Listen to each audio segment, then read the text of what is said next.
Ele dizia que o amor proteja, mas a verdade é que ninguém consegue proteger uma filha completamente, não quando uma pessoa descontrolada e totalmente egoísta como a minha mãe vive debaixo do mesmo teto e usa a mesma aliança que você. Meu nome é Juliana Mendes Ferreira. Tenho 79 anos bem vividos aqui nesse cantinho abençoado de Deus, que é São Mateus. No norte do Espírito Santo, os mais chegados me chamam de Dona Juju ou Vó Juju. E é assim mesmo que eu prefiro. Hoje estou aqui, nessa cadeira de balanço que meu falecido José me deu de presente ainda quando a gente se casou, para contar uma história que nunca pensei que um dia teria coragem de dividir. Antes de começar, queria agradecer a cada um de vocês que está me assistindo. Me conta aí nos comentários de qual cantinho do Brasil você está me ouvindo. É uma alegria saber que essa velha aqui pode chegar na sua casa através desse negócio de internet que meu neto Pedrinho me ensinou a usar. Se você gostar da minha história, deixa o seu joinha e se inscreve no canal para não perder as próximas. Cada inscrito é como um abraço que chega até aqui e me dá força para continuar. Nasci em 1944, numa casinha simples de pau a pique e telha de barro, aqui mesmo no interior capixaba, numa época que não tinha nem luz elétrica direito. Era só eu, meu pai Antônio e minha mãe, a Cira, filha única, coisa rara naquele tempo, onde as famílias costumavam ter 6, 7 filhos. Hoje eu entendo que foi Deus que não permitiu que viessem mais crianças para sofrer o que eu sofri. Meu pai era cafeicultor. Trabalhava de sol a sol nas plantações, home and bomb, de mãos calejadas e sorriso fácil. Mesmo quando a vida apertava, ele me ensinava as coisas do campo. Me colocava sentada no cavalo desde pequena. Me mostrava como saber se o café estava no ponto certo só pela cor dos grãos. Juliana, ele dizia, aprende essas coisas, porque conhecimento é a única coisa que ninguém tira de você. Já minha mãe, minha mãe era o que chamavam de mulher de gênio forte. Mas hoje, com o conhecimento que eu tenho, sei que ela sofria de problemas mentais sérios. Num dia, estava alegre, cantarolando pela casa, fazendo comidas gostosas e me penteando com cuidado. No outro, virava uma pessoa completamente diferente, como se um espírito ruim tivesse baixado nela, quebrava pratos, gritava coisas sem sentido, me olhava como se eu fosse uma estranha que tinha invadido a casa dela, e a bebida só piorava tudo. Começava com um golinho de cachaça escondido na beira do fogão a lenha, enquanto fazia o almoço, depois, outro golinho quando lavava a roupa. No fim do dia, o litro estava na metade, e ela já não era mais a minha mãe, virava outra pessoa. Menina imprestável, só me dá trabalho, ela dizia, enquanto eu tentava me esconder embaixo da mesa. Se não fosse por você, eu podia ter ido embora com Laércio. Esse Laércio era um tropeiro que passava vez ou outra na região. Só fui entender muito tempo depois que minha mãe tinha um caso com ele. As surras começavam por qualquer motivo. Se eu derrubava um copo, se demorava para buscar água no poço, se chorava de medo quando ela começava a gritar: "Vou te ensinar a ser gente." Ela falava, pegando a cinta do meu pai ou um galho verde de goiabeira que ardia como fogo na pele. Meu pai raramente via essas cenas. Ela era esperta, esperava ele sair para o trabalho. Quando ele chegava e me encontrava com as marcas, minha mãe logo inventava: "Essa danadinha caiu do pé de manga." Ah, ué? Foi brincar no meio dos espinhos. Já avisei para não ir. De medo. Confirmava tudo com a cabeça. Tinha dias que ele assumia. Saía de manhã, cedinho, dizendo que ia na venda, e só voltava 2, 3 dias depois. Cheirando a cachaça e perfume barato, meu pai ficava louco de preocupação, rodava tudo quanto é canto procurando. E eu ficava como a vizinha, a dona Yolanda, uma senhora de idade que fazia biscoitos de polvilho que derretiam na boca e me contava histórias para me distrair do medo. Quando minha mãe voltava, meu pai tentava conversar. Cira, pelo amor de Deus, você precisa se cuidar. Vamos na cidade falar com o doutor. Ela se transformava numa fera. Tá me chamando de doida. Eu sou doida. Antônio. E começava a quebrar tudo. Rasgava a roupa. Ameaçava botar fogo na casa. Uma vez, com uns 8 anos, fui usar um vestidinho que meu pai tinha comprado na cidade. Era azul claro com florzinhas brancas. A coisa mais linda que eu já tinha visto. Minha mãe olhou para mim com um ódio que gelou meu sangue. Tá se achando bonita? Pensa que vai tomar o lugar da mãe. Já tá dando em cima do seu pai. E num rompante, pegou uma tesoura e cortou o vestido no meu corpo mesmo, me deixando só de calcinha no meio da sala, chorando de vergonha e medo. O dinheiro era outro problema. Meu pai guardava numa lata de goiabada, escondida embaixo de uma tábua solta no assoalho. O que conseguia juntar da venda do café era para comprar semente, adubo, remédio quando precisasse. De vez em quando, ele abria o esconderijo e o dinheiro tinha sumido. No começo, achava que tinha contado errado. Depois, passou a marcar quanto tinha numa folhinha. Não tinha mais dúvida. Ela pegava escondido. Aparecida. Cadê o dinheiro da plantação? Ele perguntava. Que dinheiro tá ficando maluco? Vai ver, gastou com cachaça no bar e agora tá botando a culpa em mim. Ela retrucava, virando a situação. Humanoat? Acordei com meu pai chorando baixinho na mesa da cozinha. Eu nunca tinha visto meu pai chorar. Aquele homem forte, que aguentava sol e chuva na lavoura sem reclamar. Mas ali estava ele, soluçando como uma criança. Me aproximei devagarinho. Que foi? Pai. Nada não. Filha, volta pra cama. É por causa da mãe. Ele me olhou surpreso. Acho que não esperava que uma criança de 9 anos entendesse o que estava acontecendo. Me puxou pro colo, coisa que não fazia há tempos, achando que eu já estava grande demais. Sua mãe não é uma pessoa má. Juliana, ela tá doente. Mas não sabe que tá doente. Entende? É como se ela tivesse com febre por dentro. Mas da cabeça. Por que ela não toma remédio? Então, porque para tomar remédio, primeiro ela precisava aceitar que tá doente. E ela não aceita. Ela era a moça mais bonita da festa. Cabelos pretos, compridos, olhos cor de mel. Um sorriso que iluminava tudo ao redor, igualzinho ao seu. Filha, ele se apaixonou na hora, nos primeiros anos de casamento. Foram felizes. Ela era carinhosa, animada, cheia de planos. Então, começou a mudar. Primeiro, foram crises de choro sem motivo. Depois, acessos de raiva por coisas pequenas. Por fim, a bebida entrou como uma tentativa dela mesma se medicar. Seu avô, o pai dela, era assim também. E ela explicou. Bebia, ficava violento. Depois chorava arrependido.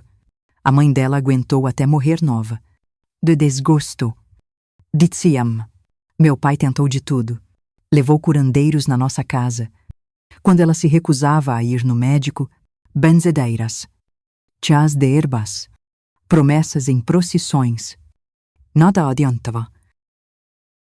Com o tempo, ela foi piorando e, aos poucos, foi consumindo não só a si mesma, mas tudo ao redor, o amor do meu pai, a paz da nossa casa, a minha infância.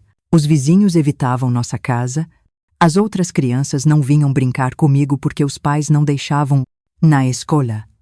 Quando comecei a frequentar, Uvia Cochichos, é a filha da louca. Eu me escondia nos cantos. Tentando ficar invisível, aprendi a não chamar atenção, a não fazer barulho, a prever os humores dela pelo jeito que a porta batia quando chegava. Meu pai tentava compensar, nos fins de semana, quando não estava na lavoura. Me levava para pescar no rio, me ensinava a fazer arapuca para pegar passarinho. só para olhar e soltar depois. Me contava histórias inventadas sobre princesas valentes que salvavam reinos inteiros. Me mostrava as constelações no céu da noite, dando nomes engraçados que ele mesmo inventava. Aquela ali é a panela de pressão. E aquela é o chapéu de boiadeiro. Eram momentos de paz num mundo que, para mim, parecia sempre à beira de explodir. Eu vivia pisando em ovos, tentando adivinhar qual versão da minha mãe iria aparecer a cada dia. Se era a que fazia canjica doce e me chamava de meu docinho, ou a que quebrava pratos na parede e me beliscava até deixar marcas roxas nos braços. Tudo piorou quando fiz 12 anos e meu corpo começou a mudar, os seios despontando, os quadris alargando. Minha mãe me olhava como se eu fosse uma rival. Tá se achando, moça? Pensa que os homens vão querer uma feiosa igual a você. No mesmo dia, me elogiava. Que menina linda a mãe tem. E horas depois, me acusava. Tá rebolando para chamar a atenção do seu pai. Uma tarde, voltei da escola e encontrei nosso cachorro, o Fumaça, morto, no quintal. Tinha sido envenenado. Meu pai não estava em casa. Tinha ido vender café na cidade. Corri chorando para dentro. Chamando por minha mãe, ela estava na cozinha, bebendo café com um homem que reconheci. Era o tal Laércio. Mãe, o Fumaça morreu. Ela nem olhou para mim direito. E daí era só um vira-lata sarnento. Mas a senhora sabe o que aconteceu. Foi quando eu vi um vidro vazio de veneno de rato no canto da pia. O homem percebeu meu olhar e deu uma risada. Sua mãe não gosta de bichos. Menina, nem de bichos. Nem de criança. Não é. Cida. Ela riu também. Um riso que não parecia dela. Só gosto de homem mesmo. Laércio. Saí correndo dali. Com medo do que poderia acontecer, fui para a casa da dona Yolanda e fiquei lá até de noite. Quando meu pai voltou, não tive coragem de contar o que tinha visto. Tinha medo que, se meu pai confrontasse minha mãe por causa do Laércio, ela pudesse fazer algo pior, não com o cachorro desta vez, mas comigo. O medo foi crescendo junto comigo. Crescia como erva daninha, tomando conta de tudo. Medo de chegar em casa e não saber o que ia encontrar. Medo de dormir e acordar com ela em pé, do lado da minha cama, me olhando no escuro, como já tinha acontecido algumas vezes. Medo que um dia ela fizesse com meu pai o que fez com o Fumaça. Era um segredo pesado demais para uma menina carregar, mas eu carregava. Dia após dia. Fingindo na frente dos outros que éramos uma família normal, pintava desenhos na escola com pai, mãe e filha de mãos dadas. Embaixo de um sol sorridente, mentia quando a professora perguntava sobre as marcas nos meus braços, sorria quando me perguntavam se estava tudo bem em casa, e assim foi minha infância. Meu povo, um misto de terror e pequenas alegrias nas brechas que meu pai conseguia criar. Aprender a ler foi minha salvação. Nos livros eu podia escapar, ser outra pessoa, viver outras vidas onde mães amavam suas filhas e não havia monstros escondidos dentro de gente que deveria proteger. Agora, olhando para trás com os olhos de quem já viveu muito, entendo que minha mãe estava doente. Naquela época, não se falava em transtorno bipolar. Em alcoolismo como doença, era tudo fraqueza de espírito, falta de Deus no coração ou simplesmente loucura. Não tinha tratamento adequado. Não tinha remédio certo. Não tinha apoio para a família. Mas entender não apaga as marcas. Tem cicatrizes que o tempo suaviza, mas não faz desaparecer. E foi carregando essas cicatrizes que cheguei aos meus 14 anos, quando finalmente as coisas começaram a mudar de um jeito que eu nunca imaginei. Meu pai, seu Antônio, era daqueles homens que Deus manda para a terra para mostrar que ainda existe bondade no mundo. Enquanto em casa eu vivia pisando em ovos, na companhia dele eu podia finalmente respirar sem medo. Era como se tivéssemos dois mundos completamente diferentes, debaixo do mesmo teto de sapê, aos 14 anos. Eu já estava quase do tamanho que sou hoje. Sempre fui miudinha mesmo. Mas por dentro, carregava um peso de gente grande. Aprendi cedo a ler os sinais Onduru, a perceber quando a tempestade estava se formando no horizonte, sabia pela forma como a porta batia. Pelo cheiro de cachaça misturado com o café que vinha da cozinha, pelo jeito que os passarinhos silenciavam de repente no quintal, parecia até que eles também reconheciam quando minha mãe estava nos seus dias ruins. Meu pai percebia meu sofrimento. Claro que sim. Vi muitas vezes ele enxugando lágrimas escondido atrás do paiol, ou rezando baixinho de madrugada quando achava que eu estava dormindo. Santo Antônio, meu padroeiro, proteja minha filha. E ele murmurava, e de certa forma, suas orações eram atendidas, porque nos momentos mais críticos sempre aparecia alguma salvação. Lembro de um dia em que minha mãe tinha sumido de novo. Desta vez por quase uma semana, papai decidiu que precisávamos ter um dia bom. Apesar da preocupação, me acordou cedinho. Ainda escuro. Arruma uma trouxa com uma muda de roupa e seu vestido de domingo. Ele disse com um sorriso que há tempos não via no rosto dele: vamos fazer uma viagem. Arrumei tudo num instante. O coração aos pulos de alegria. Viagem. A gente nunca tinha saído daquele pedaço de terra. Subimos na carroça puxada pela égua Estrela e seguimos rumo à estrada principal. O sol começava a nascer, pintando o céu de um rosa alaranjado tão bonito que parecia até coisa de pintura, o cheiro do mato molhado pelo orvalho, o canto dos pássaros acordando. Tudo parecia novo e cheio de promessa. Para onde a gente está indo? Pai, Vitória, vou te mostrar o mar. Juliana. Peguei na mão dele e apertei forte. O mar. Eu só conhecia das histórias que ele me contava. Das figuras dos livros da escola. Viajamos o dia todo. Pegamos até um caminhão de carona na estrada grande. Quando chegamos na capital, já era quase noite. Ficamos na casa de um primo distante dele, que nem sabia direito quem éramos, mas nos recebeu com o coração aberto, como é costume da nossa gente. No dia seguinte, meu pé me levou até a praia de Camburi. Quando vi aquela imensidão azul, moi dois. Não consegui segurar as lágrimas. Era grande demais, bonito demais. Livre demais. Meu pai me ensinou a colocar os pés na água sem medo, a sentir a areia entre os dedos, a ouvir o barulho das ondas como se fosse uma canção de ninar. O mar é como a vida, filha. E ele me explicou. Às vezes calmo, às vezes bravo, sempre em movimento, mas por mais forte que seja a tempestade na superfície, lá nas profundezas, a água continua serena. Foi quando ele me deu um presente que guardo até hoje. Uma conchinha pequena, cor-de-rosa, perfeita. Quando as coisas ficarem difíceis, segura essa concha e lembra que existe um mundo enorme lá fora esperando por você. Voltamos para casa 2 dias depois.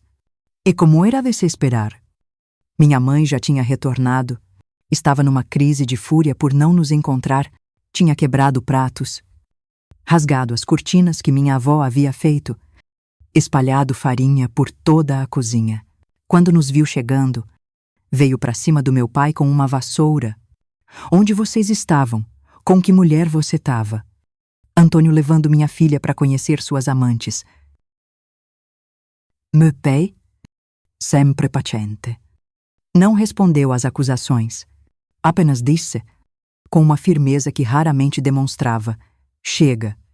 Aparecida, não vou mais permitir que você transforme esta casa num inferno. Se quer continuar aqui, vai ter que se tratar.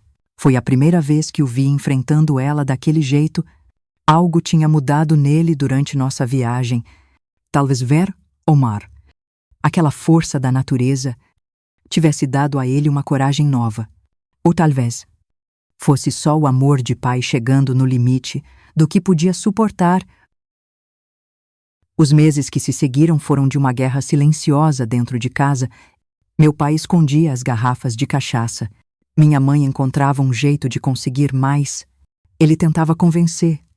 lá a ir ao médico na cidade, ela se recusava com unhas e dentes. Não sou louca, vocês que querem me internar para ficar com a casa, com as terras. Enquanto isso, meu pai se desdobrava para me dar momentos de normalidade. Construiu uma pequena estante de madeira, que encheu com livros que comprava de segunda mão quando ia vender café na cidade. Através daquelas páginas amareladas, conheci mundos que nunca imaginei que existiam, viajei com personagens por terras distantes, chorei com suas tristezas, celebrei suas vitórias. Papai percebeu que os livros eram meu refúgio e incentivava cada vez mais. Estuda, Juliana. O conhecimento é a única coisa que ninguém pode tirar de você. E eu estudava com uma fome que vinha da alma, enquanto as outras meninas da minha idade já estavam namorando, pensando em casamento. Eu sonhava com outros horizontes. Queria ser professora. Queria ajudar outras crianças a encontrar nos livros o mesmo consolo que eu encontrava. Nas noites em que minha mãe saía, nessa época já nem disfarçava mais que ia encontrar outros homens. Meu pai e eu sentávamos na varanda e ele me ensinava a reconhecer as constelações. Vê aquelas 3 estrelas. É o cinto do caçador valente. Ele protege a floresta e todos os bichos que vivem nela. Era nesses momentos que eu sentia como se tivéssemos nossa própria linguagem secreta, um mundo particular onde a dor não entrava.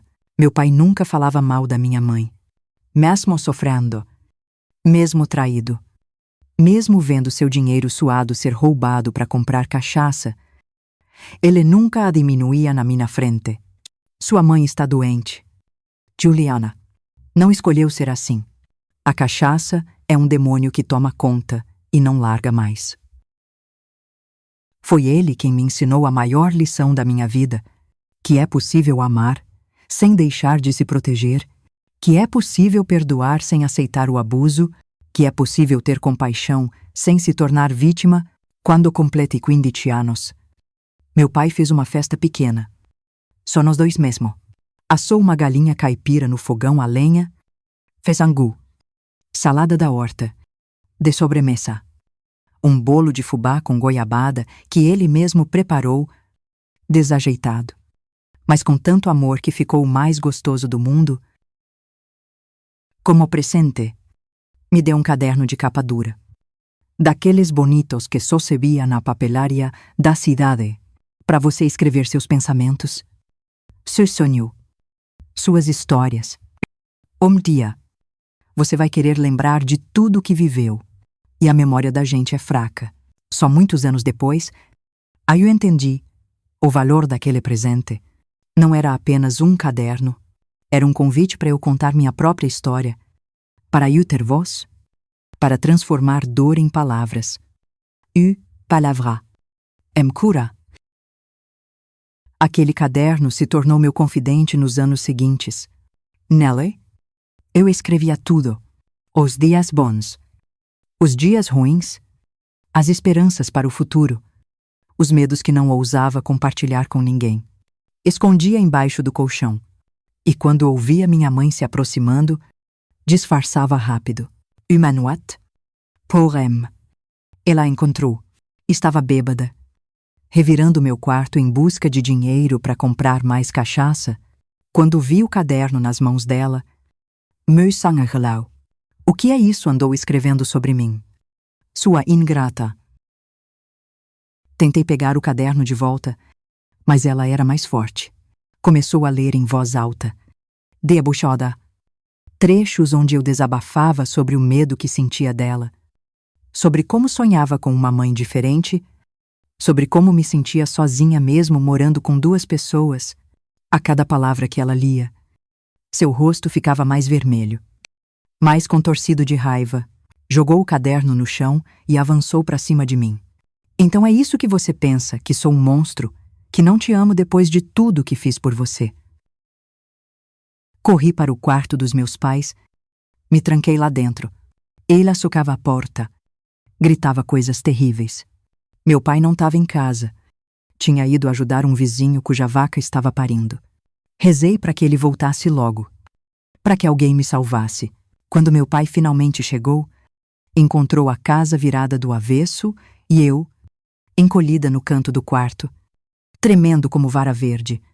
Minha mãe tinha rasgado meu caderno em pedacinhos, quebrado meus poucos pertences e, finalmente, desmaiado de tão bêbada na sala.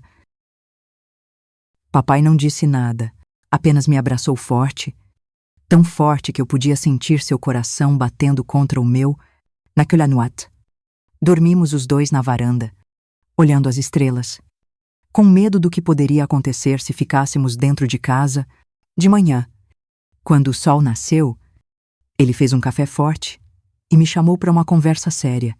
Juliana, a gente não pode mais viver assim. Tá na hora de fazermos alguma coisa. Foi o começo da mudança que tanto esperávamos. Meu pé, aquele homem quieto que suportava tudo com resignação, finalmente tinha chegado ao seu limite. Não por ele, por mim. O amor dele por mim foi maior que o medo, maior que as dúvidas, maior que a pena que sentia da mulher doente com quem tinha se casado, Yassem. Com esse amor de pai como bússola, começamos a planejar o que seria o fim do nosso sofrimento e, ironicamente, a salvação da minha mãe, porque às vezes é preciso chegar ao fundo do poço para finalmente olhar para cima e ver a luz. Naquela manhã de 1959, sentada na mesa da cozinha com meu pai, e senti que algo importante estava prestes a acontecer. Tinha acabado de completar 15 anos e carregava olheiras fundas de quem não dormia direito há semanas.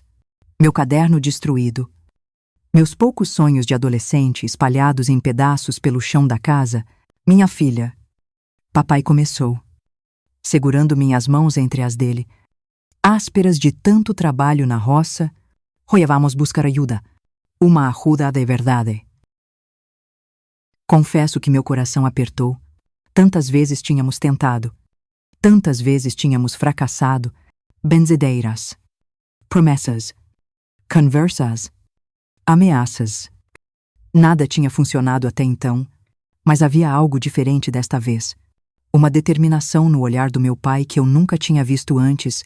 Naquela mesma manhã, enquanto minha mãe ainda dormia o sono pesado da bebedeira da noite anterior, meu pai selou o cavalo e me pediu para arrumar uma trouxa pequena. Vamos ficar alguns dias fora. Juliana, leva o que precisar. Não perguntei para onde íamos. Confiava nele mais que em qualquer pessoa no mundo. Se ele disse que era hora de buscar ajuda, então era.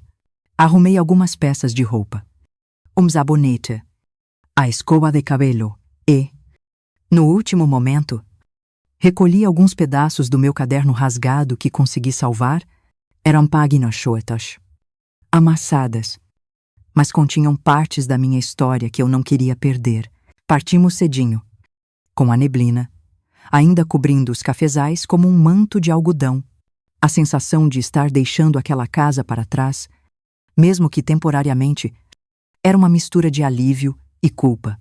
Alívio por escapar do medo constante, culpa por estar abandonando minha própria mãe. E a mamãe vai ficar sozinha. Perguntei. Enquanto nos afastávamos pelo caminho de terra, deixei recado com a dona Yolanda. Ela vai passar lá mais tarde ver como sua mãe tá. Viajamos o dia inteiro. Primeiro a cavalo até a estrada principal. Depois, pegamos carona num caminhão de leite até Colatina. De lá, um ônibus até Vitória. Era a segunda vez que eu ia à capital, mas desta vez não era para ver o mar ou passear. O rosto do meu pai estava tenso, concentrado, como quem vai para uma batalha importante. Chegamos no fim da tarde a um prédio grande, de paredes amareladas pelo tempo e janelas altas. Na entrada, uma placa dizia Fórum da Comarca de Vitória. Eu nunca tinha entrado num lugar assim, tão imponente, tão sério. Meu pai ajeitou o chapéu de palha na cabeça, alisou a camisa para tirar as rugas da viagem e me olhou com firmeza. Vamos buscar a justiça. Minha filha, uma justiça que ajude todos nós. Você, eu e sua mãe também. Dentro do prédio, corredores longos e muitas portas. Pessoas de terno e gravata, andavam apressadas com papéis nas mãos. Me senti pequena, fora do lugar, com meu vestido simples e sandálias gastas. Mas meu pai caminhava como se soubesse exatamente aonde ir. Parou numa porta onde se lia Juizado de Menores. Foi só então que eu entendi. Ele não estava ali apenas por causa da minha mãe, mas por minha causa também, para me proteger.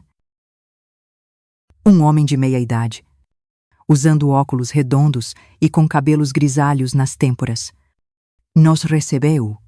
Dr. Evandro, juiz de menores. Tinha olhos gentis que pareciam ver além das aparências. Seu Antônio, o senhor veio. Que bom, e esta deve ser a Juliana. Fiquei surpresa que ele soubesse nossos nomes.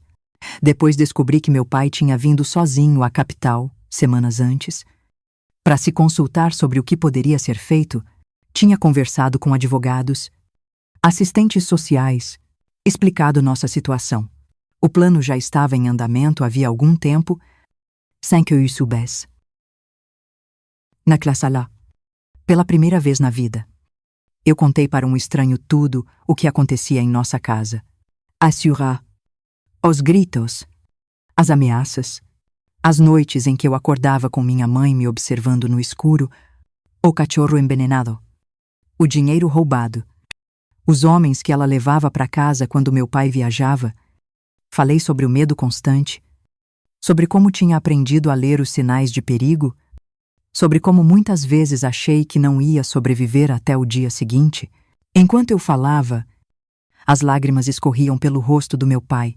Não eram lágrimas de fraqueza, mas de um homem forte que finalmente admitia que precisava de ajuda, que não podia mais proteger a filha sozinho. Dr. Evandro ouviu tudo com atenção, fazendo anotações, ocasionalmente pedindo detalhes. Quando terminei, ele tirou os óculos e esfregou os olhos cansados. Juliana, você é uma menina muito corajosa. O que você e seu pai estão passando não é certo, não é normal e não é culpa de vocês. Aquelas palavras simples caíram como um bálsamo na minha alma ferida. Não era culpa nossa. Não era porque eu era uma filha ruim. Não era porque meu pai era fraco. Era porque minha mãe estava doente. E aquela doença precisava ser tratada. Saímos do fórum com um plano. No dia seguinte, uma assistente social, um médico e 2 policiais iriam conosco até nossa casa. Eles avaliariam a situação e, se necessário, minha mãe seria levada para um hospital psiquiátrico em Vitória, onde receberia tratamento adequado. Não era prisão, era cuidado. Não era punição, era uma chance de cura. Passamos a noite na casa de uma assistente social, a dona Eliana, que abriu as portas para nós com uma bondade que me comoveu. Tinha um quarto pequeno, mas limpo, com uma janela que dava para um jardim cheio de primaveras cor-de-rosa. Dormi como não dormia há anos, sem medo, sem sobressaltos, sem precisar ficar de ouvidos atentos a cada barulho. Na manhã seguinte, a caminho de casa, meu pai tentava esconder o nervosismo, mas suas mãos tremiam de leve nas rédeas do cavalo que tínhamos emprestado. E se ela não estiver lá? Pai, e se tiver fugido de novo? Então a gente espera ela voltar. Não vamos desistir. Juliana, não desta vez. Quando chegamos, encontramos nossa casa em estado ainda pior do que havíamos deixado. Mais coisas quebradas. A comida da despensa espalhada pelo chão, manchas de vinho barato nas paredes, e minha mãe, sentada no meio daquela destruição. Parecia uma criança perdida, brincando com os cacos do que um dia foi uma família. Ela ergueu os olhos quando entramos. O olhar vazio, sem reconhecimento. Estava magra. Os cabelos, outrora bonitos, agora desgrenhados e sujos. Por um momento, senti uma pena profunda. Aquela não era a mulher que meu pai tinha conhecido no baile de São João. A moça mais bonita da festa era apenas a casca do que ela tinha sido um dia. Quem são vocês? Ela perguntou, a voz áspera de tanto gritar. De tanto beber, o que querem na minha casa? Meu coração apertou. Ela nem nos reconhecia. Até onde a doença tinha levado sua mente? Não houve tempo para respostas. Logo chegou o carro da assistência social, trazendo o médico, o assistente social e os policiais, conforme combinado. Minha mãe, ao ver estranhos se aproximando, entrou em pânico, começou a gritar, a jogar o que encontrava pela frente. Não vou a lugar nenhum. Esta é minha casa, vocês querem me internar. Me matar, Antonio. Seu traidor chamou eles para me levar. Foi uma cena dolorosa. O médico tentou conversar com ela, mostrar que estavam ali para ajudar, mas ela estava além de qualquer argumentação. Quando avançou com uma faca para cima do assistente social, os policiais tiveram que contê-la. Eles a levaram, ainda gritando, ainda lutando. No último momento, antes de entrar no carro, ela me olhou, realmente me olhou, e eu vi algo em seus olhos que nunca tinha visto antes, medo puro, como de um animal acuado. Juliana, minha filha, não deixa eles me levarem. Foi a primeira vez em anos que ouvi ela me chamar de filha sem estar me acusando de algo, sem estar me humilhando. Quase fraquejei. Quase corri para impedir que a levassem, mas meu pai segurou minha mão com firmeza. É pro bem dela. Juliana, para o bem de todos nós. Ficamos sozinhos na casa destruída, pai e filha. Olhando o carro se afastar pela estrada de terra vermelha, não havia alegria. Não havia sensação de vitória, apenas um vazio estranho e a certeza de que nada seria como antes. Nas semanas seguintes, começamos a reconstruir nossa vida e nossa casa, limpamos os cacos, consertamos o que era possível, jogamos fora o que estava além do reparo. Plantamos flores no canteiro que havia secado por falta de cuidado, arrumamos cada cômodo, varremos cada canto, como se pudéssemos varrer também as lembranças ruins.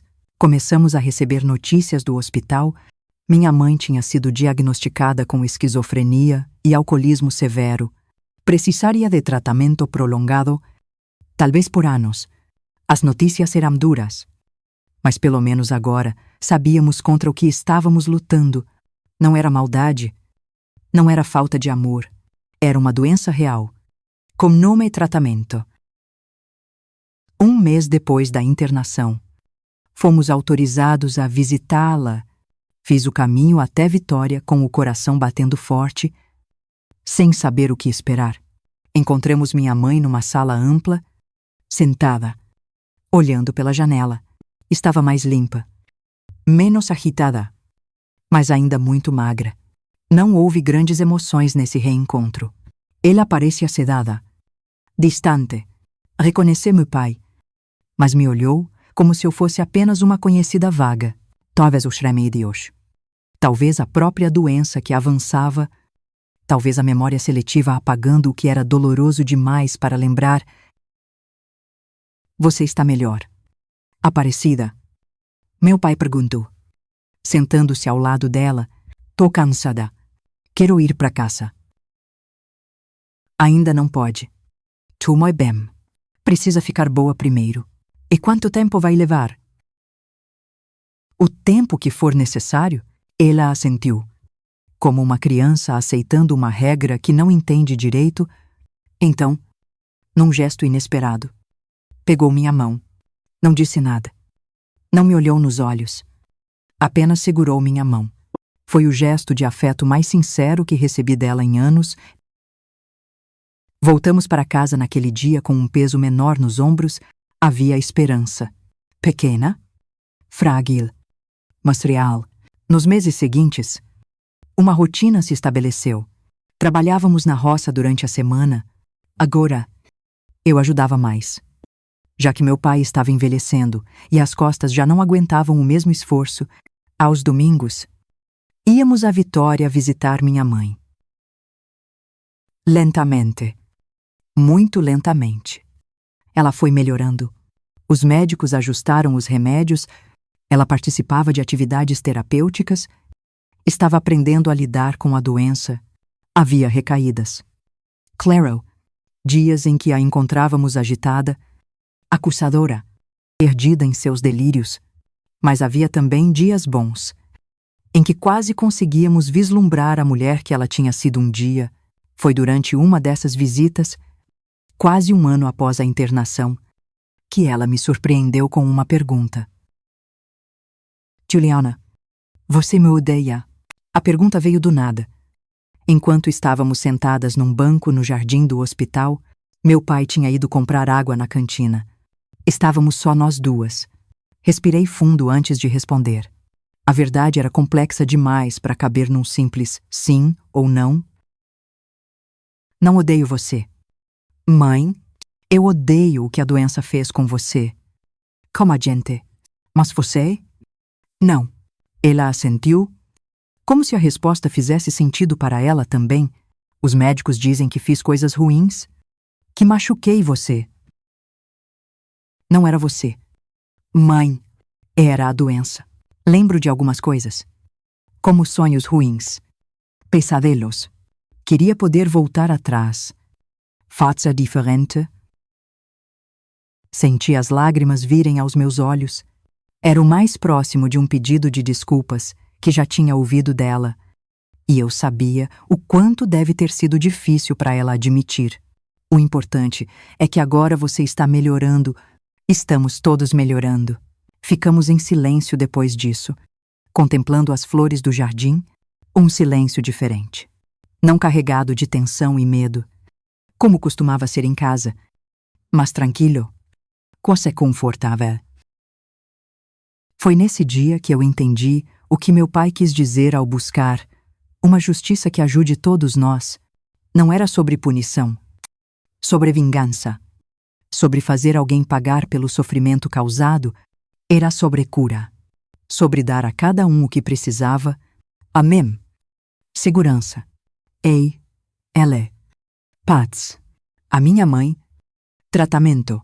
A justiça chegou à nossa família não como uma espada flamejante, cortando os culpados, mas como água fresca lavando feridas, como luz iluminando caminhos obscuros, como mãos estendidas oferecendo apoio para levantar e seguir em frente. 2 anos se passaram até que minha mãe pudesse voltar para casa, não para morar de vez, mas para visitas supervisionadas. A casa que ela encontrou não era mais a mesma, estava mais bonita, mais organizada, mais harmoniosa. Tínhamos um jardim agora, com rosas e margaridas. Tínhamos uma horta abundante. Tínhamos paz. As visitas foram aumentando gradualmente. Primeiro algumas horas, depois um dia inteiro, depois um fim de semana. Era um processo lento de reintegração, de reconstrução de confiança. Eu já tinha 18 anos. Então, estava terminando os estudos na escola da cidade, sonhando com a possibilidade de me tornar professora. Meu pé, agora com cabelos completamente brancos, parecia ter recuperado parte da jovialidade que a vida dura tinha lhe roubado. E, assim, passo a passo, dia após dia, fomos tecendo uma nova história para a nossa família. Uma história de superação, de perdão, de recomeço. Uma história onde a justiça não veio pela punição, mas pela cura, onde o amor, mesmo ferido, encontrou força para continuar acreditando e esperando, porque às vezes a vida nos leva por caminhos que jamais escolheríamos voluntariamente, caminhos escuros, pedregosos, cheios de perigos. Mas são justamente esses caminhos que podem nos levar às paisagens mais belas, se tivermos coragem de seguir em frente, de buscar ajuda quando necessário e de acreditar que dias melhores são possíveis. E eles foram possíveis para nós. Como foram. Os anos que seguiram a internação da minha mãe trouxeram uma paz que eu nem sabia que era possível existir. Nossa casa, antes um campo de batalha, virou um porto seguro. Anuat, antes cheias de gritos e portas batendo, agora eram tranquilas, embaladas pelo som dos grilos e pelo coachar dos sapos no brejo próximo. 1960. e 2 chegou com a promessa de novos começos. Eu tinha 18 anos. O rosto ainda com traços de menina, mas os olhos já de mulher que conheceu cedo demais as dificuldades da vida. Minha mãe continuava no hospital psiquiátrico de Vitória, com visitas supervisionadas a cada 2 meses. Os médicos diziam que ela estava respondendo bem ao tratamento, mas que precisaria de cuidados pelo resto da vida. Uma doença como a dela não tinha cura, tinha controle, tinha dias melhores, tinha aprendizado sobre como viver com ela. Foi nesse mesmo ano que eu consegui um milagre. Fui aceita na Escola Normal de São Mateus para me formar professora. Lembro do dia em que a carta chegou, trazida pelo filho do seu Osvaldo, que trabalhava no correio da cidade. Meu pai abriu com as mãos trêmulas. Ele sempre pedia para eu ler as correspondências, já que suas vistas não eram mais as mesmas, mas desta vez quis ter a honra. Juliana? Ele disse, com os olhos marejados, você conseguiu? Vai ser professora. Pulei nos braços dele. Nós 2 rodopiando no terreiro. As galinhas correndo assustadas para todos os lados. Era um sonho que parecia impossível para uma menina do interior, filha de lavrador, que estudou em escolinha rural, mas meu esforço, à noite, estudando à luz de lamparina. Os livros devorados um após o outro. Tudo tinha valido a pena. A escola ficava a 2 horas de jardineira, como chamávamos o ônibus rural naquela época, da nossa roça, todos os dias. Eu acordava às 4 da manhã, ajudava meu pai com as tarefas essenciais e pegava a primeira condução, voltava quando o sol já tinha se posto, cansada, mas feliz. A cabeça fervilhando de novas ideias e conhecimentos, meu pai, já com seus 55 anos e os cabelos completamente brancos, parecia rejuvenescer com meu entusiasmo. Sentava-se comigo depois do jantar e pedia que eu contasse tudo o que tinha aprendido, mesmo sem entender metade das coisas que eu falava sobre pedagogia, psicologia infantil ou métodos de alfabetização. Ele ouvia com uma atenção genuína, os olhos brilhando de orgulho. Sua mãe vai ficar tão feliz quando souber, ele comentou uma noite. Ela sempre quis que você estudasse. Sabe antes da doença tomar conta. Foi uma das raras vezes que ele falou sobre como minha mãe era antes. Nos primeiros anos de casamento, uma jovem alegre, cheia de sonhos, que adorava cantar enquanto lavava roupa no córrego, que lia histórias para a barriga quando estava grávida de mim, que fazia planos de me ver formada. Doutora, como ela dizia, a doença roubou aquela mulher de nós, mas nos raros momentos de lucidez. Durante as visitas no hospital, eu consegui enxergar lampejos daquela mãe que poderia ter sido. Numa das visitas, levei uma redação que tinha recebido nota máxima. Ela pegou o papel com cuidado, como se fosse algo precioso. Você escreve bem. Juliana, disse após ler em silêncio, tem talento com as palavras. Foi o elogio mais sincero que já tinha recebido dela, e o guardei como um tesouro no coração. Formei-me professora em 1964. Aos 20 anos, a cerimônia foi simples. No pátio da escola, com as bandeiras do Brasil e do Espírito Santo tremulando ao vento, papai estava na primeira fila, vestindo o único terno que tinha, comprado para o casamento tantas décadas atrás e guardado com naftalina para ocasiões especiais. Seus olhos não escondiam o orgulho e a emoção quando subi ao palco para receber meu diploma. Consegui um emprego na escolinha municipal do distrito, a mesma onde tinha estudado quando criança. Era uma construção de madeira com 2 salas, onde eu dava aulas para as 4 primeiras séries ao mesmo tempo. As crianças sentavam-se em bancos compridos, os maiores atrás, as menores na frente. Todas atentas ao quadro negro onde eu escrevia com giz colorido que comprava com meu próprio salário. Papai nunca quis que eu contribuísse com dinheiro em casa. Seu salário é seu. Filha, guarde. Construa seu futuro. Mas eu insistia em ajudar, comprando coisas para melhorar nosso dia a dia. Uma geladeira a querosene, pois ainda não tínhamos eletricidade na roça. Um rádio novo para substituir o velho que falhava, remédios para as dores nas costas dele, que aumentavam a cada dia. Foram anos doces aqueles, de 1964 a 1968, anos de trabalho duro. Sim, mas de uma alegria simples e verdadeira. Eu acordava cedo, preparava um cafezinho para nós dois e seguia para a escola com minha pasta de couro, para presente dos alunos no meu primeiro dia dos professores. Meu pai cuidava da roça e da casa. E quando eu voltava, sempre tinha um doce de abóbora ou de mamão me esperando, ou um café fresco passado na hora. Nas férias escolares, viajávamos para Vitória para visitar minha mãe, que agora vivia numa casa de repouso, mais aberta, menos parecida com um hospital. Ela tinha dias bons e dias ruins, mas os remédios mantinham os episódios mais graves sob controle. Às vezes nos reconhecia imediatamente e sorria.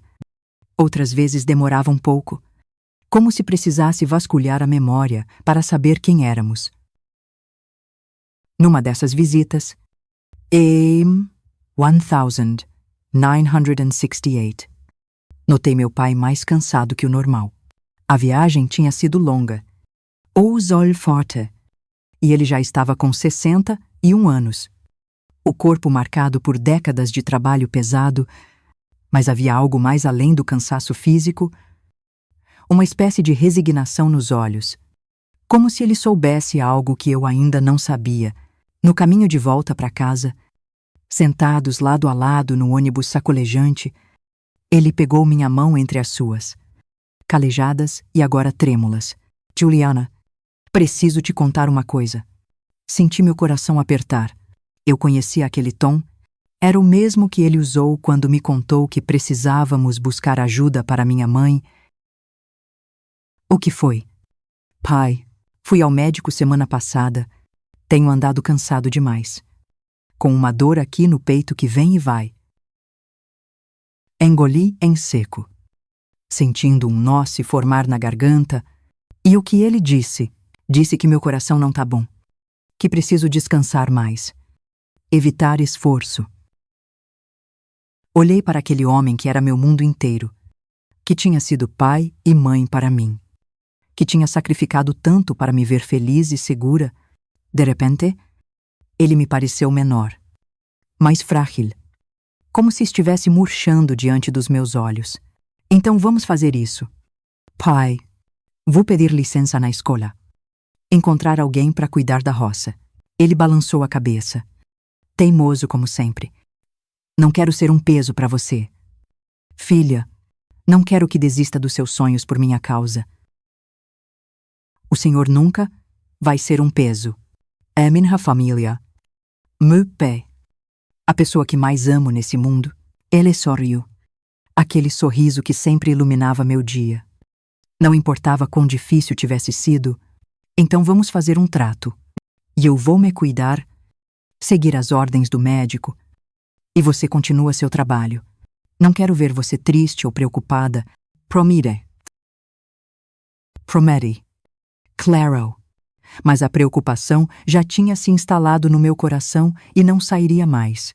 Nos meses seguintes, reorganizamos nossa vida, contratamos o filho do vizinho, o Tseka, para ajudar com os serviços mais pesados da roça. Eu passei a cozinhar mais nos fins de semana, deixando comida pronta para a semana toda. Compramos remédios caros na farmácia da cidade, seguindo a receita do doutor. Meu pé, sempre tão ativo, agora passava mais tempo na varanda, observando os pássaros, lendo os poucos livros que tínhamos, consertando pequenas coisas da casa. Aos poucos, foi aceitando suas novas limitações, mas nunca perdeu a dignidade, a bondade, o olhar sereno que era sua marca registrada. Em janeiro de 1969, nas férias escolares, fiz uma surpresa para ele. Tinha economizado meu salário por meses e comprei 2 passagens de ônibus para o Rio de Janeiro. O que é isso? Menina. E ele perguntou, confuso, quando mostrei os bilhetes. Vamos conhecer o Rio. Pai, o Senhor sempre quis ver o Cristo Redentor. Lembra? Me contava quando eu era pequena. Os olhos dele brilharam como os de um menino ganhando presente de Natal, mas e sua mãe nossa visita mensal? Já falei com os médicos. Fizemos uma visita especial semana passada. Lembra, a próxima será só quando a gente voltar. Ele assentiu, emocionado demais para falar. Viajamos de ônibus. Uma jornada longa, mas cheia de expectativa. Hospedamo-nos numa pensão simples em Copacabana, indicada pela professora Marisa, que tinha uma prima no Rio. Ver a expressão do meu pai ao contemplar o Cristo Redentor de braços abertos sobre a cidade, ao sentir a água do mar de Copacabana nos pés, ao assistir o movimento incessante de gente de todos os tipos na Cinelândia, foi uma das maiores alegrias da minha vida. Por uma semana, ele esqueceu das dores, das limitações, das preocupações. Era apenas um homem realizando um sonho antigo ao lado da filha que amava.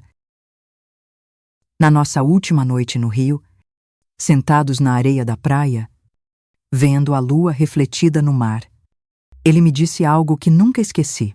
Sabe, Juliana, passei muitos anos me culpando, achando que tinha falhado como marido por não conseguir ajudar sua mãe antes, como pai por não ter protegido você melhor.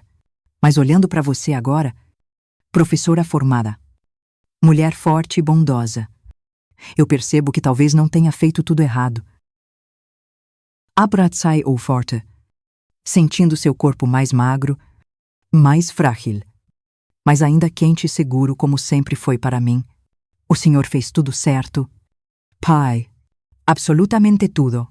Voltamos para casa renovados, com histórias para contar, fotografias para mostrar. Tiramos 2.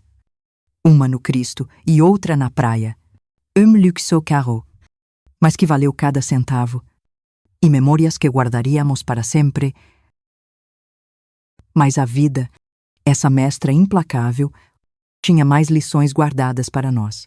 Em março daquele mesmo ano, meu pai acordou com uma dor forte no peito.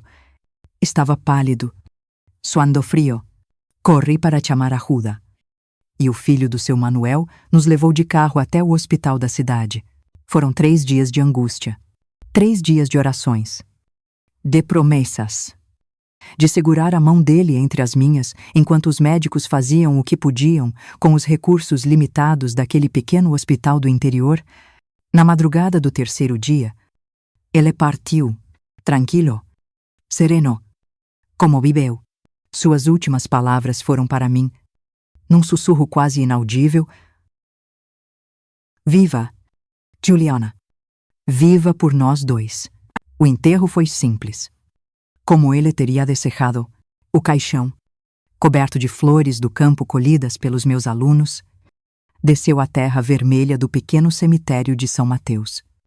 Sob o olhar triste dos amigos, vizinhos e conhecidos que ele tinha ajudado ao longo da vida, voltei para casa sozinha, a mesma casa que tinha sido palco de tanto sofrimento e, depois, de tanta paz.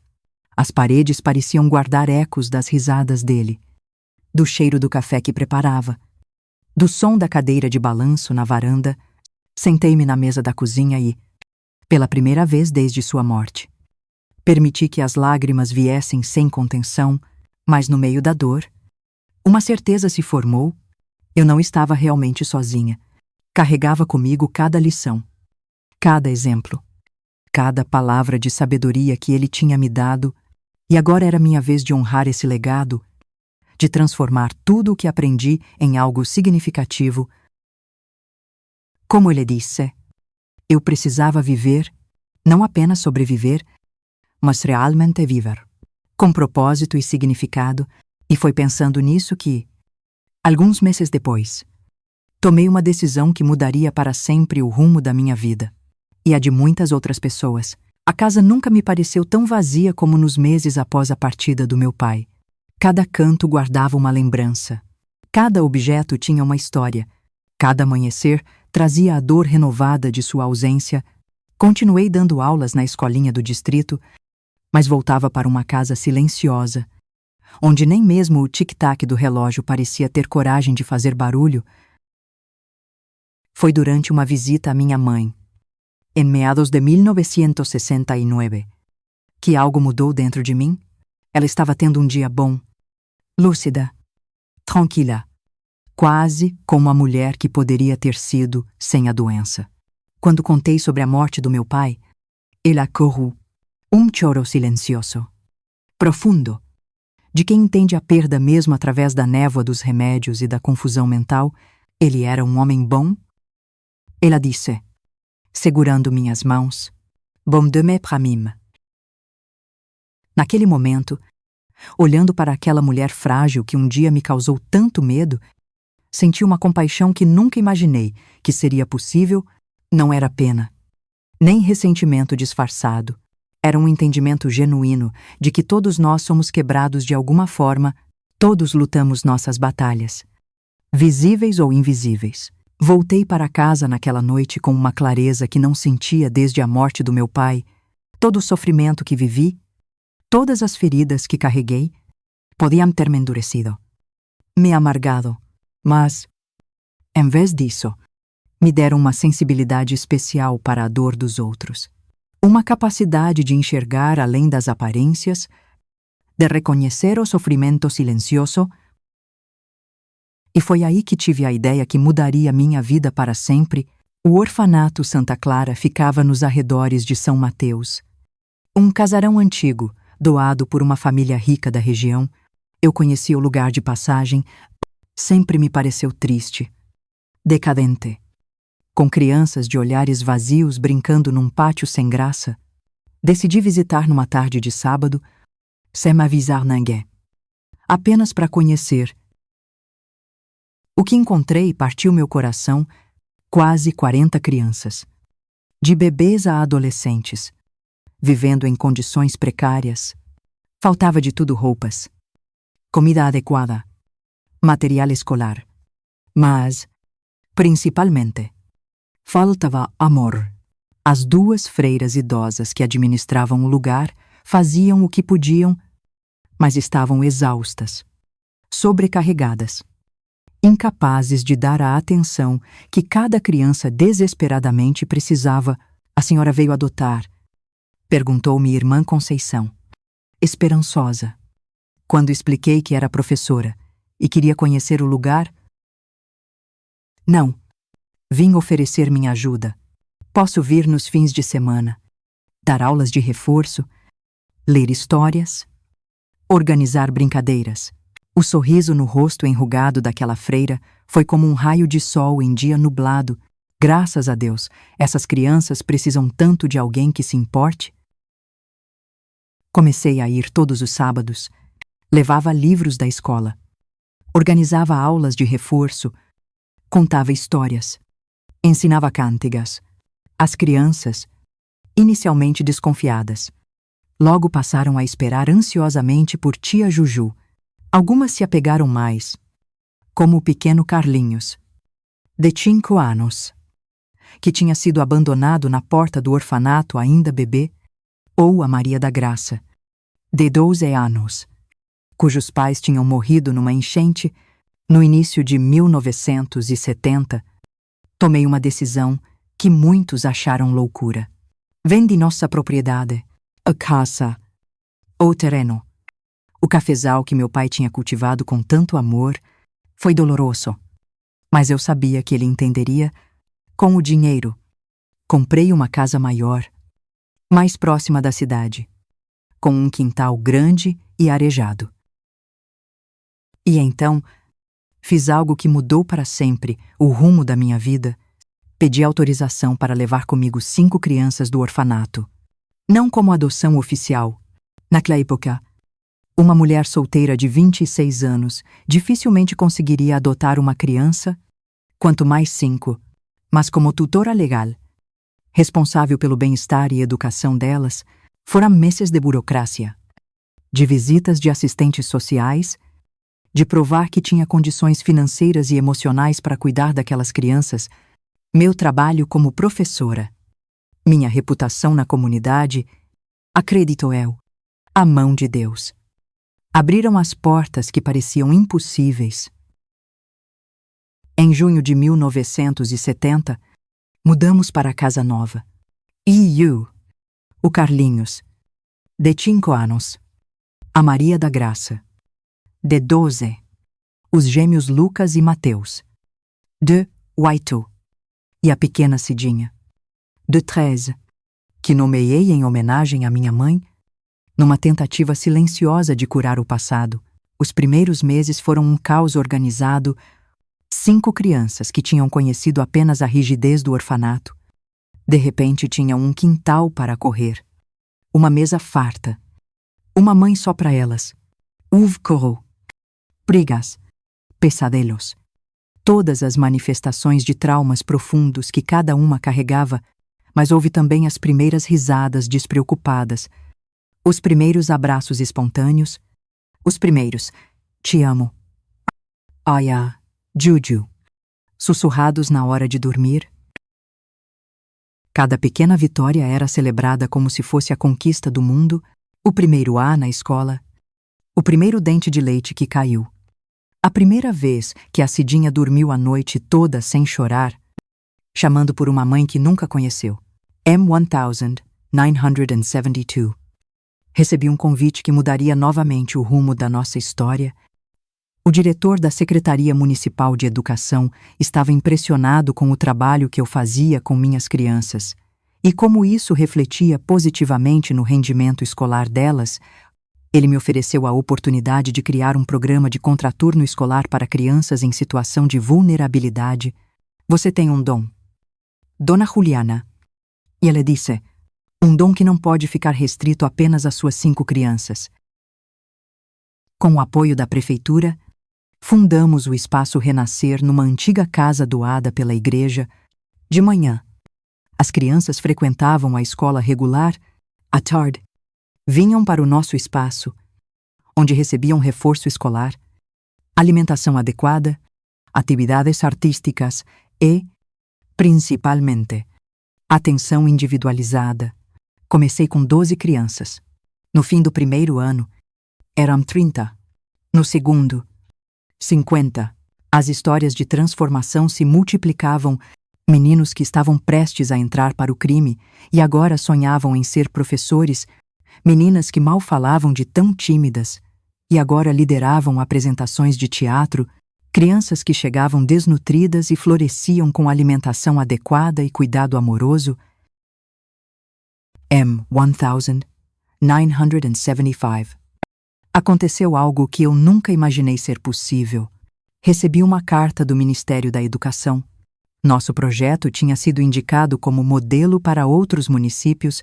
Fui convidada a ir ao Rio de Janeiro receber um prêmio de reconhecimento e apresentar nossa metodologia para educadores de todo o país.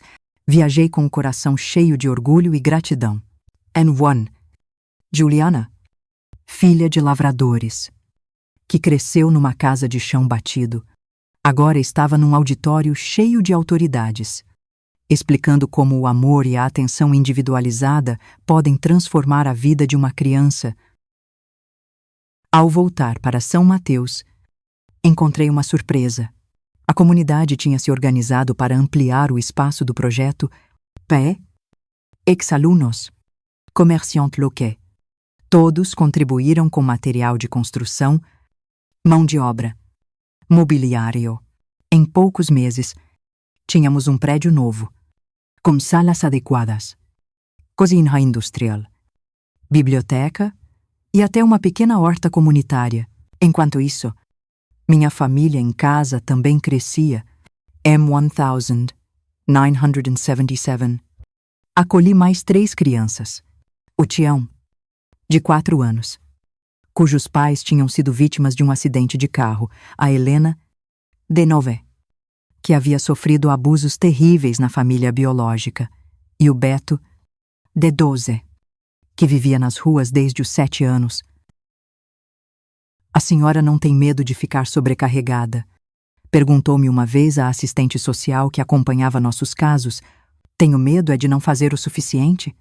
Respondi com sinceridade. Cada criança que passa por mim carrega um pedaço do meu coração, mas também deixa um pedaço do seu. É uma troca justa. M1980.D Seasons Wild. Recebi um telefonema que mudou mais uma vez o curso da minha vida.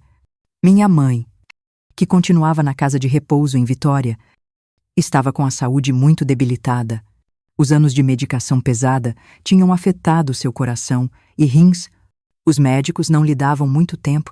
Viajei imediatamente e a encontrei fragilizada, quase irreconhecível. Mas seus olhos, aqueles mesmos olhos cor-de-mel que meu pai tinha amado tanto, ainda tinham um lampejo de reconhecimento quando me viu. Juliana? Minha filha. Ele a sussurrou. A voz quase inaudível. Perdoa. Sua mãe. Segurei suas mãos frias entre as minhas. Aquelas mãos que um dia me bateram, mas que também, eu lembrava agora, trançaram meu cabelo e fizeram mingau quando eu estava doente. Nos raros momentos de lucidez, já perdoei há muito tempo. Mãe, não foi sua culpa. Era a doença. Ela sorriu levemente, como se um peso enorme tivesse sido tirado de seus ombros. Ouvi falar do que você faz com as crianças. Seu pai estaria tão orgulhoso. 3 dias depois, ela partiu. Enterrei-a ao lado do meu pai. No pequeno cemitério de São Mateus, não havia muitas pessoas. Poucos se lembravam dela depois de tantos anos internada, mas ela estava em paz. Finalmente livre da prisão que sua própria mente tinha se tornado. De volta à casa. Sentei com minhas 8 crianças na varanda e contei sobre a avó que eles nunca conheceram. Não contei sobre os abusos. Sobre o medo. Isso ficaria para quando fossem mais velhos e pudessem entender a complexidade da doença mental.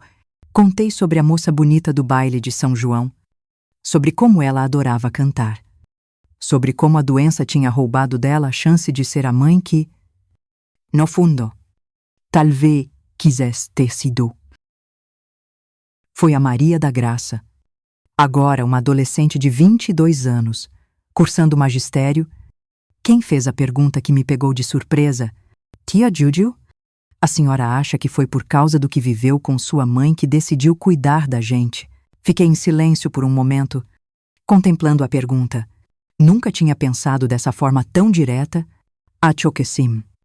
Minha filha, a dor pode fazer 2 coisas com a gente. Pode nos endurecer, fechar nosso coração, ou pode nos abrir. Nos tornar mais sensíveis à dor dos outros, graças a Deus e ao amor do meu pai. Eu escolhi o segundo caminho. Os anos seguintes foram de expansão e consolidação do nosso trabalho. O Espaço Renascer se tornou referência nacional em educação complementar e acolhimento de crianças em situação de vulnerabilidade. Recebíamos visitas de educadores de outros estados, interessados em replicar nossa metodologia. M1985. Aos 41 anos, recebi o título de cidadã honorária de São Mateus, em reconhecimento ao trabalho que tinha transformado a vida de centenas de crianças ao longo dos anos. Na cerimônia, olhei para a plateia e vi meus filhos.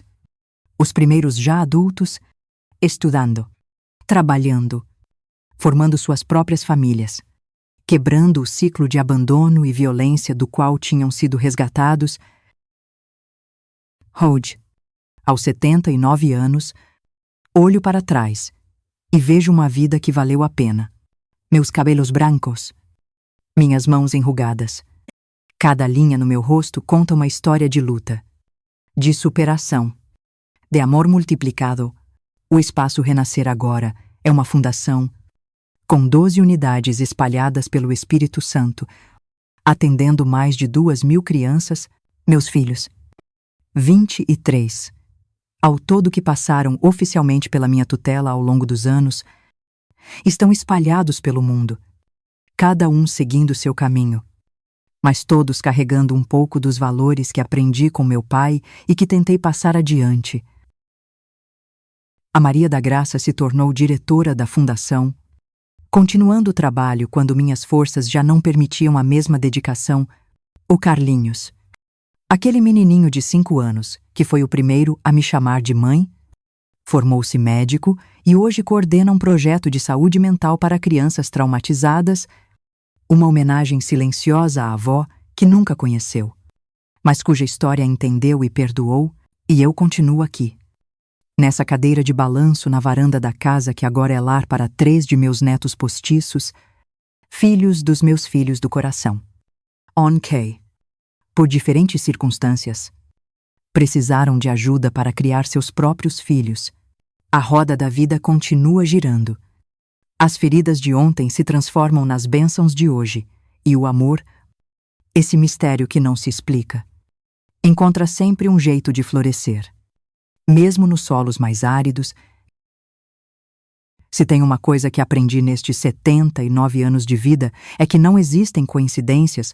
Cada dor que vivemos pode se transformar em bênção para alguém. Se permitirmos, cada cicatriz pode virar medalha, cada ferida pode virar fonte de cura para outros.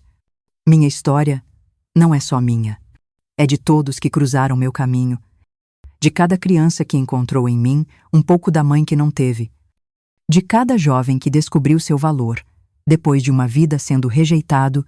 Meus queridos que estão me assistindo agora, obrigada por dedicarem um tempinho do seu dia para ouvir essa velha aqui. Se minha história tocou seu coração de alguma forma, deixe seu joinha embaixo e se inscreva no canal do meu neto Pedro, que está me ajudando a compartilhar essas memórias antes que elas se percam no tempo. E não se esqueçam de entrar no grupo de WhatsApp do canal. O link está na descrição do vídeo. Lá, a gente manda todos os dias histórias reais de outras senhoras que, como eu, transformaram dor em propósito, feridas em sabedoria. A vida nem sempre é fácil. Meus filhos, tem dias que o vento sopra tão forte que parece que vai nos derrubar, mas se aprendi algo nessa longa jornada é que somos mais fortes do que pensamos, mais capazes do que imaginamos. E que o amor, esse amor que a gente dá quando parece que não tem nada para dar, é a força mais poderosa que existe nesse mundo. Como dizia meu pai, depois da tempestade mais forte, vem o arco-íris mais bonito, e a maior verdade dessa nossa vida, humilde e colorida.